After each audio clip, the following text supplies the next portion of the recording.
Journey with Judy. Honest, open, transparent. It's hot. There's no such thing as perfect people. There's no such thing as a perfect life. Good morning. Thank you for choosing to journey with Judy right here on Lake 96.1. And so we're on the other side of Lent. We are now Easter people.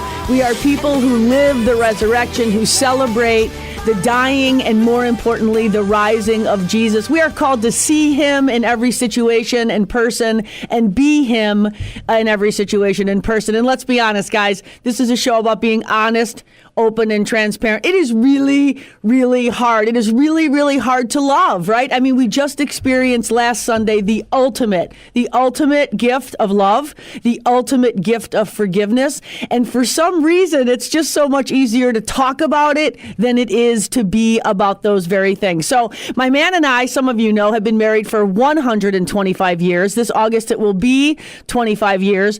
But we do not acknowledge being married for 25 years because really, like, the first 10 years were just a blur. I mean, we were...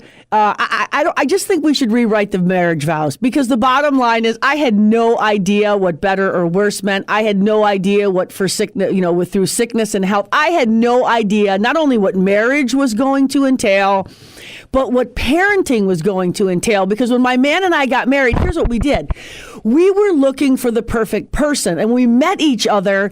We thought that we were the perfect person, like that other person was the perfect person, like the missing piece to the puzzle that was going to fix like whatever might have been broken. And here's the truth.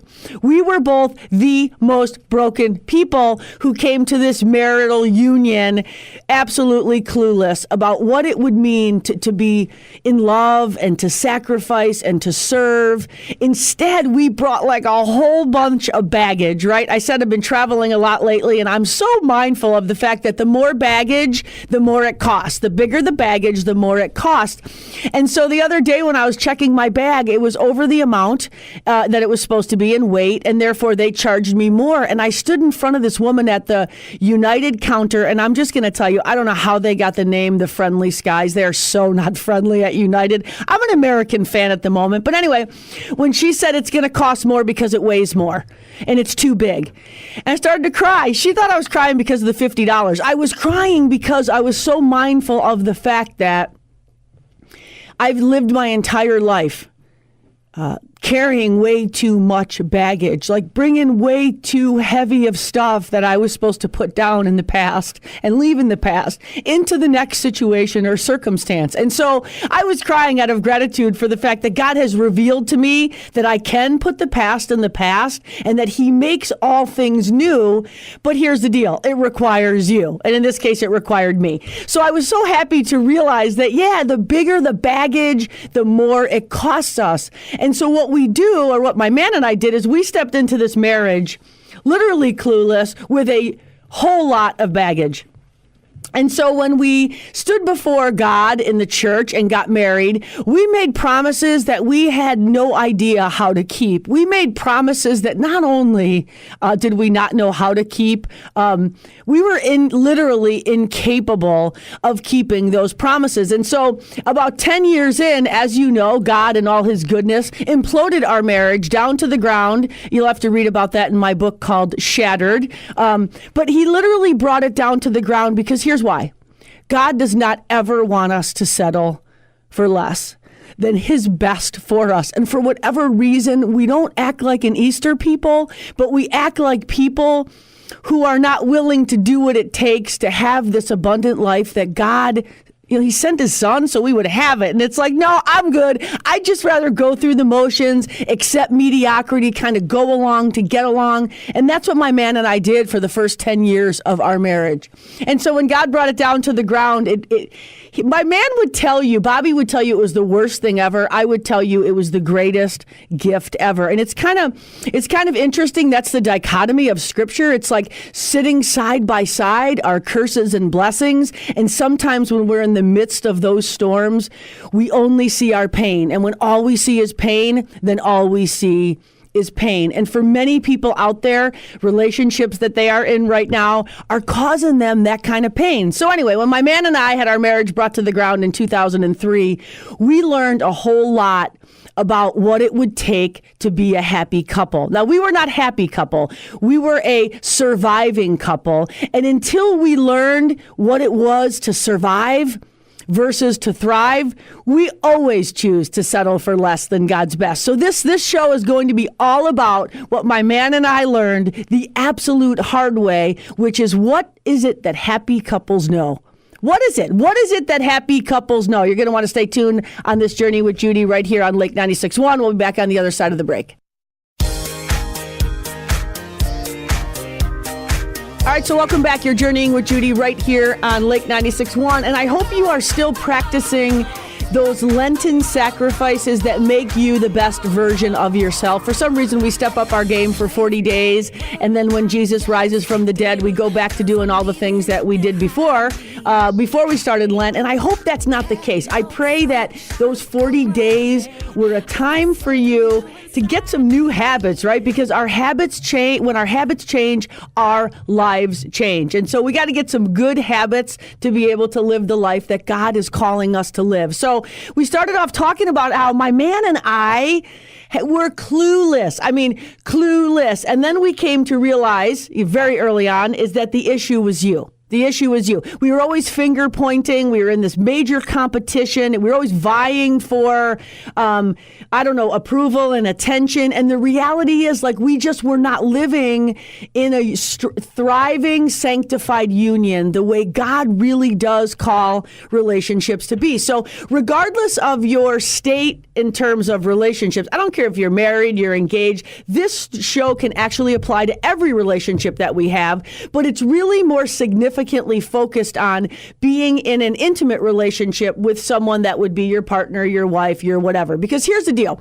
Great relationships do not happen by accident, right? We think we're going to stumble into meeting the right person, but if we spent all of our time becoming the person that we're looking for, if we become the person that we're looking for, the likelihood is we will find the person we're looking for. If we're looking for a person to fix that which is lacking in us, the odds are we will always come up short. And short we did. Because here's the deal. You know, you first start dating and then you think like you're really going to be compatible. Like one of the rules I have in my house is when my kids start dating, which is age 16, they have to wait 40 days. Okay. So when they're attracted to someone, which let's be honest is the initial thing, you're physically attracted to somebody. They have got to stop right there and wait 40 days to see if they are still attracted to that person. Now, this is biblical. I actually made it up, but I do does find its roots biblically, because in 40 days, most people do not make the cut. Because here's what we do. We bring our A game in the initial stages of a relationship, right? I mean, we're just the best version of ourselves until we can let our guard down and be the worst version of ourselves, which is oftentimes the person that we end up marrying and spending the rest of our life with. So here's the deal. It's kind of like a car, right? Like we don't want to work on it. We just want it to work, right? Relationships are kind of like a car.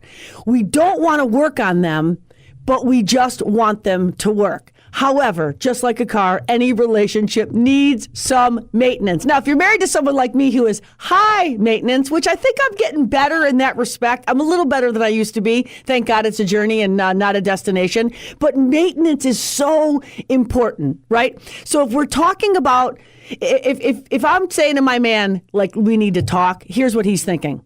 Something's wrong and it has to do with me. Right? Us women, we just want to talk and talk and talk. I think we say like 20 times the amount of words in a day that most men say, because let's tell the truth. We got a lot to say and we want to be heard. And more importantly, as women, we want to be understood, or at least pretend like you understand me. I always tell Bob there's like 3 responses that he needs to give me.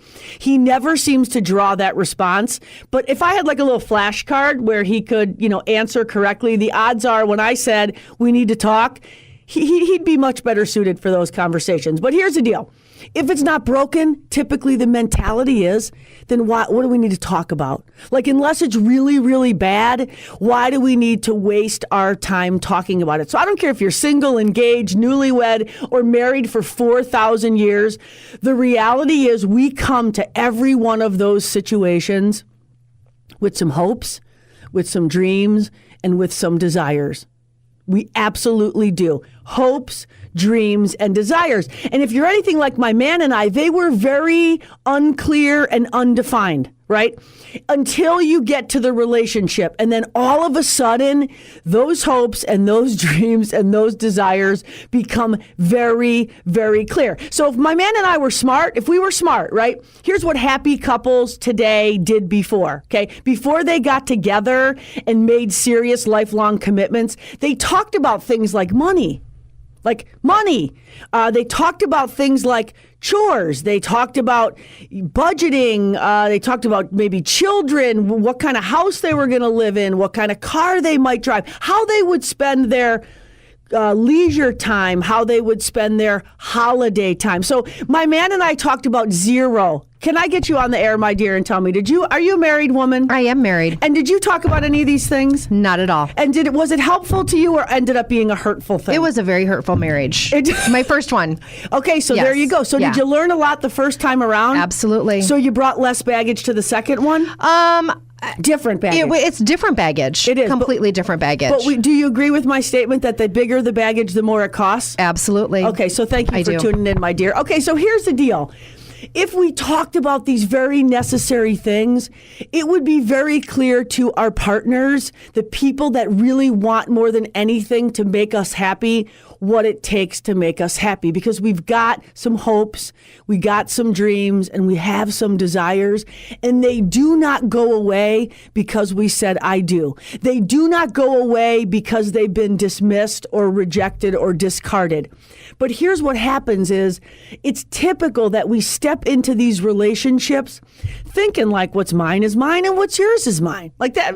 I believe that. I still find myself defaulting to that. Bob said to me the other day, it's funny how your bank account just keeps going up, but our family bank account just keeps going down. Because I run to the bank with my checks and put them in my account, but my man writes all the bills from our account. So maybe you like that idea. What's mine is mine. What's yours is mine, right? What's ours is mine. What's yours? Well, anyway, so here's the deal.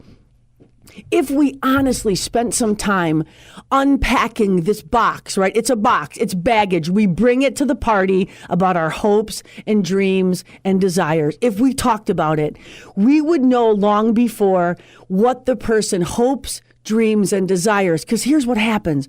If we don't know before, those hopes and those dreams and those desires feel much more like an expectation.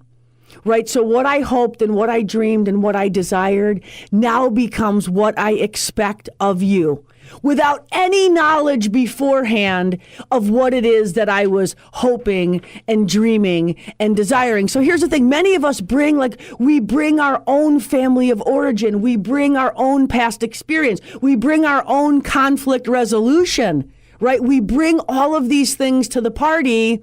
And the other thing we never talk about and just assume that the other person knows is how we're going to treat each other. Like, what is the thing that you know your husband should never do? Or you as a wife, your husband thinks you would never do? If we don't talk about that stuff, then it's almost impossible to be about those things. Because here's what we do. We draw from our past, what we've seen, what we've heard, what we've come to believe. And then we take those hopes, dreams, and desires, and we either try to recreate what we know worked, right, from our parents or grandparents or people we know, or we swear that we are never going to be that couple that didn't model for us what a happy couple knows and does. Instead, we bring what's ours is mine and what's mine is ours. Is this confusing or does this make nothing but sense? Come on and tell me, my dear. I'm following you. You following me? Yeah, exactly. What's mine is mine, and what's ours and his is mine as well. It's also mine. And but mine is kind of mine. Yeah, a little bit. But I'll decide. Yeah, exactly. But I'll absolutely decide Right. what we're sharing and what we're not. But here's the deal. If mama's happy, everybody's happy. So if I'm getting what I want my way in my time, then I'm happy. The reality is that is so not what a relationship is about. That is so not what love is calling us to. Because at some point, we cannot help but take our hopes, dreams, and desires and cast them onto our person and say, like, make them come true. It's on you. Like, I need you to come through. And I don't know, maybe none of this is relating to you, but I can tell you, I got my hopes, dreams, and desires, and I never shared them with my man, and it took 10 years before we recognized that we were so not on the same page about everything that mattered and only on the same page about things that didn't. So let's keep talking about this when we get back. And I will tell you by the end of the show what happy couples know. Thanks to Greg Cunis for sponsoring Journey with Judy. We'll be back on the other side of the break. But I had no way of knowing just how hard this journey could be.